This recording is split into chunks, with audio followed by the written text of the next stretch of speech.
Welcome back to another technical deep dive here in the debug zone. Today, we're tackling a big question and breaking it down with insights from other users. Hopefully, this clears up some misconceptions and helps you get the answer you need. So, buckle up, stay a little curious, and let's jump right in.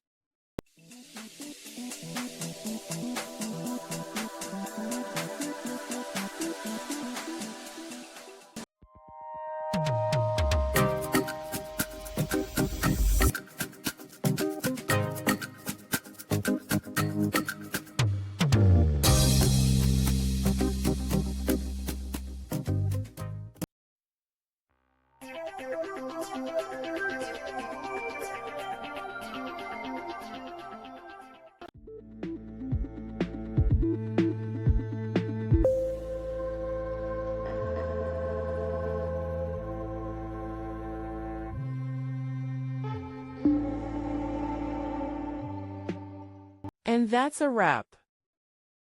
I hope you found the answer you were looking for. If you did, take a second to hit that subscribe button. It really helps out.